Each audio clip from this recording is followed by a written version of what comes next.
Bismillahirrahmanirrahim. Assalamualaikum warahmatullahi wabarakatuh. Alhamdulillahirrabbilalamin. Rabbi syrahli sadri wa yassirli amri wahlul 'uqdatam min lisani yafqahu qawli. Puji syukur kita panjatkan kehadirat Allah Subhanahu wa taala. Pada pagi hari ini kita masih diberikan kesempatan, kesehatan untuk hadir bersama-sama. Kembali kita berjumpa pada perkuliahan kita, dan pada pekan ke-8 ini kita akan mengikuti ujian tengah semester. Pada ujian tengah semester atau UTS ini kita akan melakukan kegiatan merangkum. Jadi UTS-nya tidak dalam bentuk soal, tetapi dalam bentuk kegiatan merangkum bacaan. Baik, saya akan mulai dari judulnya, yaitu tugas UTS merangkum. Nah, apa yang dilakukan? Yang dilakukan adalah pertama, cari dan bacalah beberapa referensi atau bacaan berupa artikel atau makalah ilmiah di jurnal yang didapatkan di Google Scholar, ya. Jadi cari artikel jurnal atau makalah jurnal di Google Scholar. Nah, apa topik atau tema bacaan yang dicari? Jadi tema atau topik bacaan yang dicari yaitu tentang bahasa Indonesia di era globalisasi. Jadi ini adalah tema umum, ya.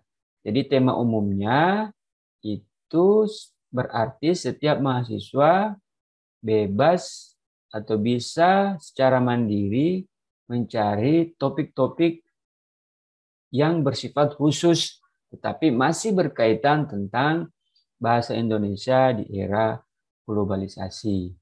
Salah satunya misalnya perkembangan bahasa Indonesia di media sosial. Karena media sosial ini merupakan salah satu epicentrum dalam perubahan globalisasi saat ini.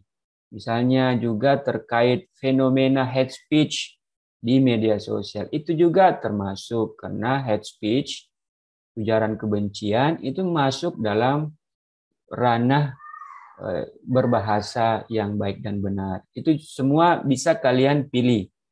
Tapi tema umumnya adalah tentang penggunaan bahasa Indonesia di era globalisasi saat ini.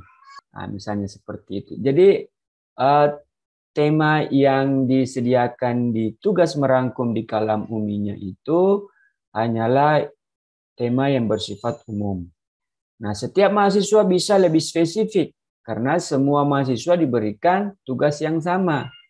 Nah, jadi setiap mahasiswa bisa secara spesifik menentukan topik-topik yang lebih khusus atau tema-tema yang lebih khusus seperti yang sudah saya berikan contoh sebelumnya. Jadi ini bisa lebih spesifik ya. Yang penting masih ada unsur tentang bahasa Indonesianya, dan yang kedua ada unsur tentang perkembangan zaman globalisasi saat ini. Perkembangan globalisasi saat ini ya banyak ditandai dengan era disrupsi 4.0 bisa masuk, internet bisa masuk, media sosial bisa masuk. Lebih spesifik mau mengkaji tentang bahasa Indonesia di Facebook, mau di Instagram, di YouTube dan sebagainya. Sama juga dengan bahasa Indonesia. Bisakah terkait dengan penggunaan bahasa Indonesia ataukah yang terkait dengan penggunaannya? Bisa juga terkait dengan peranannya. Jadi silakan cari artikel jurnal atau makalah jurnal di Google Scholar. Jadi di pertemuan UTS-nya itu di sini terlihat saya sudah melampirkan satu video cara mencari artikel atau makalah jurnal di Google Scholar.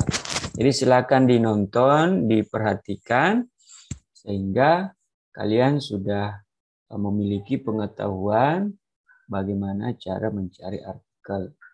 Nah, saya tidak memberikan batasan berapa jumlah artikel yang dicari. Tapi kalau bisa saya berikan standar bisa minimal 3 ya. Mengapa? Supaya kita bisa mendapatkan banyak sudut pandang sehingga kita dengan mudah atau secara leluasa bisa menarik kesimpulan dalam bentuk rangkuman dari bacaan-bacaan yang tersedia. Jadi bisa kalian mencari minimal 3 atau mengunduh atau mendownload 3 atau lebih ya. Kalau saya bahasakan mungkin cukup 3-5 saja ya. Bisa di-download 3-5 artikel atau makalah ilmiah. Kalau dianggap itu masih kurang, itu terserah ya. Saya hanya membahasakan batasannya minimal 3, normatifnya 3-5. Asalkan tema yang dicari itu sudah ditemukan.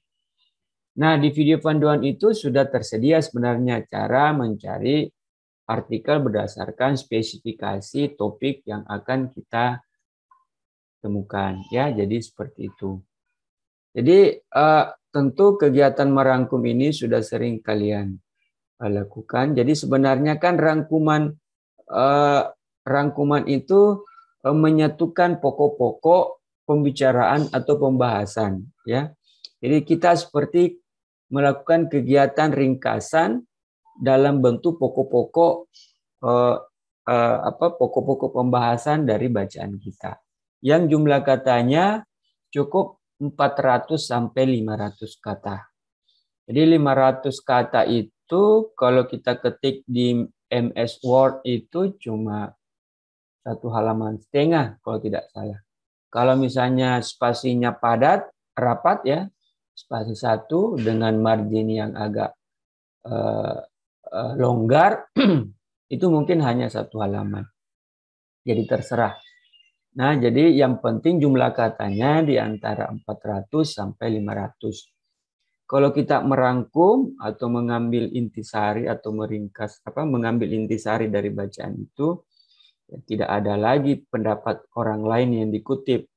Murni rangkuman itu adalah hasil dari gagasan kita yang sudah kita olah bersifat original berdasarkan pendapat-pendapat atau bacaan-bacaan yang telah kita baca sebelumnya.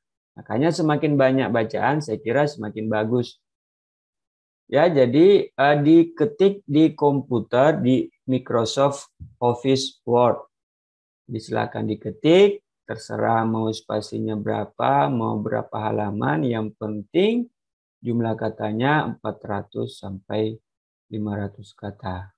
Nah, saya ulangi, di atas pojok atas itu silakan tulis nama, tulis NIM dan prodi atau jurusan. Setelah itu di bawahnya tulis rangkuman (2) apa topiknya ya. Setelah itu tugas rangkuman disubmit diunggah dalam bentuk teks link file yang sebelumnya diperoleh dari Google Drive dan bisa juga diperpendek di bit.ly.com. Maksudnya begini.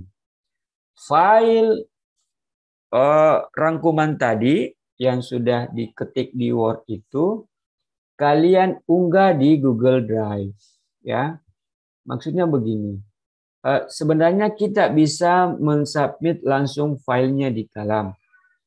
Cuma beberapa fenomena atau pengalaman yang terjadi sebelumnya, kita diupayakan terutama kepada mahasiswa menghindari sering-sering mensubmit atau mengunggah file.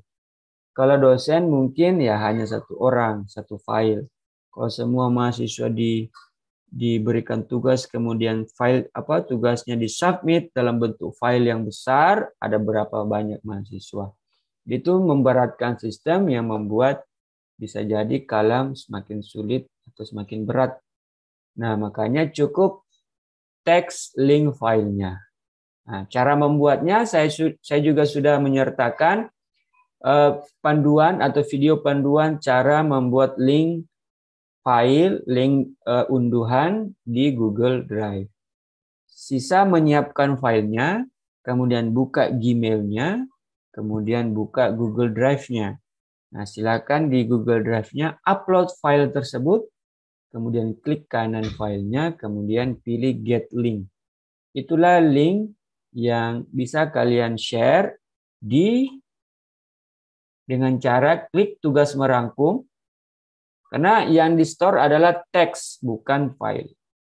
Nah, setelah link filenya sudah didapatkan, kemudian klik tugas UTS merangkum, kemudian klik Add Submission. Setelah itu, kemudian silakan tempel atau tuliskan atau pastekan linknya di sini. Jadi kalau misalnya link filenya sudah didapatkan, itu biasanya nama filenya masih sangat panjang. Nah, agar lebih mudah, kalian bisa memperpendek atau memendekkan teks file tadi di bit.ly.com.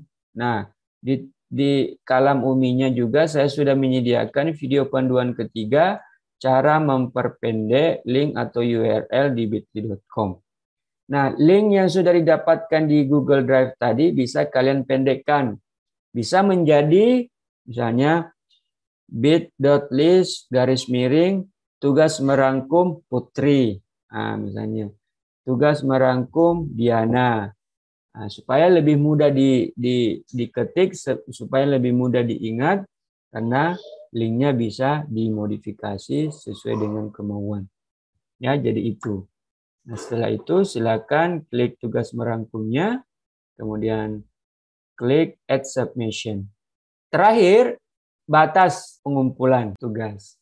Ya, jadi ini sesuai dengan jadwal kuliah. Misalnya kalau kuliahnya hari Senin, berarti batas pengumpulannya itu malam Senin. Ya, supaya bisa lebih fokus esok harinya mengikuti materi atau kuliah selanjutnya. Jadi ini cukup lama. Bisa dikerjakan dalam beberapa hari. Saya kira itu penjelasan saya. Silakan bertanya jika masih ada hal yang belum dipahami.